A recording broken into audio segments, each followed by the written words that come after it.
नमस्कार, स्वागत आपका हरियाणा न्यूज 24 पर। मैं हूं प्रिंस लांबा। हरियाणा प्रदेश में लगातार तीसरी बार हार का मजा चखने के बाद अब भूपेंद्र सिंह हुड्डा के ऊपर सियासी खतरा मंडरा रहा है। यानी कि हुड्डा को लगातार तीसरी बार हरियाणा प्रदेश में विधानसभा चुनाव के अंदर करारी हार मिलने के बाद, करारी मात मिलने के बाद अब उनकी सियासत भी खात्मे की तरफ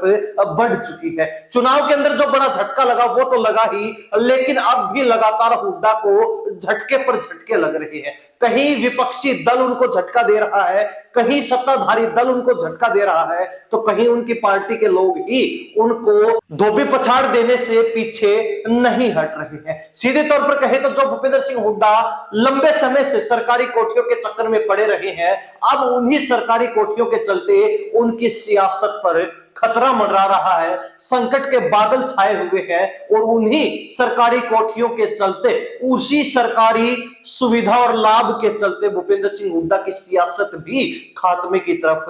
बढ़ गई। हम ऐसा क्यों कह रहे हैं वो आपको विस्तार से बताते हैं। इसके बारे में जानने सबसे पहले शुरुआत करेंगे हुड्डा की दिल्ली कोठी से, क्योंकि आपको ध्यान होगा जब भूपेंद्र सिंह हुड्डा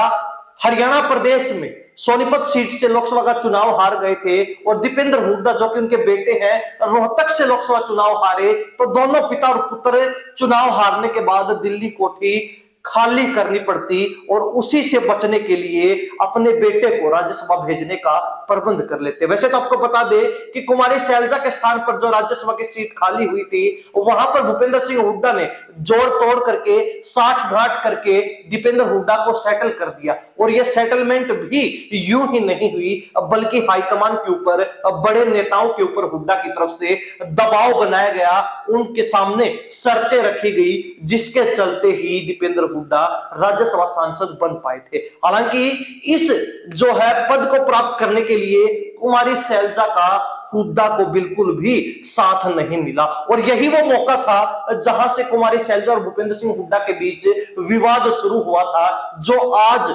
बढ़कर इस तरीके से कांग्रेस की नस नस में घुल चुका है, रम चुका है कि गुटबाजी देखने को मिलती है। दो प्रमुख धड़े हुड्डा गुट, शैलजा गुट हैं, जो लगातार हरियाणा प्रदेश में एक दूसरे को काटने में, एक दूसरे को पछाड़ने में, पीछे छोड़ने में, मात देने में कभी भी कसर नहीं छोड़ते हैं। तो ऐसे में यह कहना गलत नहीं होगा कि अगर भूपेंद्र हुड्डा राज्यसभा सीट को लेकर अड़ते नहीं, अपने बेटे को उस सीट के ऊपर भेजते नहीं, और अगर भेजना भी था तो कुमारी शैलजा का अगर साथ ले लेते, उनको मना लेते, तो आज जिस तरीके से लगातार गुटबाजी के चलते, धड़ेबाजी के चलते, आपसी विवादों के चलते कांग्रेस तीसरी बार चुनाव हारी है, ऐसा देखने को नहीं मिलता। वैसे आपको बता दें कि अपनी दिल्ली कोठी को बचाने के लिए ही, जिसमें पिछले एक दशक से लगातार भूपेंद्र सिंह हुड्डा बैठे हैं, जमे हुए हैं अपने परिवार के साथ, उसको बचाने के लिए ही हुड्डा के द्वारा पूरा खेल रचा गया था। अब मामला यही नहीं थमता, बल्कि हुड्डा को हाल ही में एक और बड़ा झटका लगा और झटका यह है कि बीजेपी ने हुड्डा को चंडीगढ़ के अंदर जो सरकारी कोठी उनको नेता विपक्ष होने के नाते मिली हुई थी, वो खाली करने के आदेश दे दिए हैं, ऑर्डर थमा दिए हैं और हुड्डा ने 15 दिन का समय सरकार से मांगा है। अब आपको बता दें कि भूपेंद्र सिंह हुड्डा जो लगातार नेता विपक्ष कांग्रेस के अंदर 2 दशक से बने हुए हैं और उसी के चलते उनको पिछले लंबे समय से चंडीगढ़ में ये कोठी भी मिली हुई थी, सरकारी आवास मिला हुआ था। हालांकि कांग्रेस चुनावी मतगणना के बाद, परिणाम आने के बाद और भाजपा की तीसरी बार सरकार बनने के बाद भी अब तक अपना नेता प्रतिपक्ष नहीं चुन पाई है। यानी कि पहला विधानसभा सत्र पूरा होने के बाद भी अब तक कांग्रेस अपने विधायक दल का नेता चुनने में असमर्थ है और कांग्रेस की इसी देरी को देखते हुए भाजपा इसका फायदा उठाना चाहती है और उसी को देखते हुए बीजेपी ने यह इशारा कर दिया है कि हुड्डा को कोठी खाली करनी होगी और हुड्डा ने भी 15 दिन का समय मांगा है। ऐसे में अब देखने वाली बात रहेगी कि बीजेपी, जिसको भी ये महसूस होने लगा है, ये मालूम पड़ चुका है, या फिर यूं कहें कि भाजपा के द्वारा जिस तरीके से हुड्डा को कोठी खाली करने के आदेश दिए गए हैं, उससे यह प्रतीत होता है कि भाजपा भी समझ चुकी है इस बार नेता विपक्ष हुड्डा नहीं बनने वाले हैं। यही कारण है कि बीजेपी ने उनको नोटिस थमा दिया और हुड्डा ने 15 दिन का समय मांगा है। जो भूपेंद्र सिंह हुड्डा अपने नेतृत्व में इस बार का विधानसभा चुनाव लड़ रहे थे, जो भूपेंद्र सिंह हुड्डा पूरे चुनाव के अंदर कांग्रेस का मुख्य फेस, मुख्य चेहरा बने रहे हैं, जिस भूपेंद्र सिंह हुड्डा की अगुवाई में हरियाणा के अंदर कांग्रेस ने लगातार तीसरा चुनाव लड़ा भी और हार भी मिली, उसी भूपेंद्र हुड्डा को अब कांग्रेस हाईकमान भी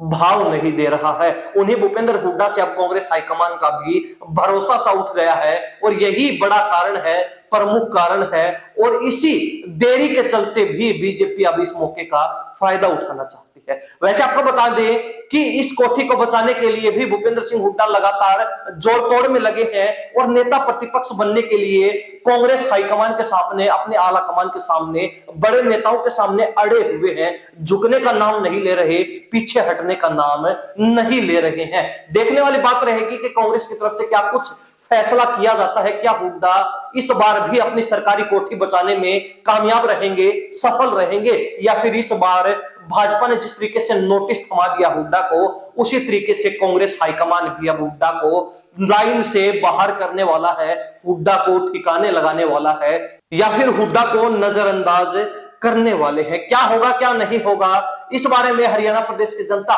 क्या सोचती है, अपनी राय कमेंट के माध्यम से जरूर लिख दीजिए। इन्हीं सब बातों के साथ प्रिंस लांबा, हरियाणा न्यूज़ 24। नमस्कार, जय हिंद।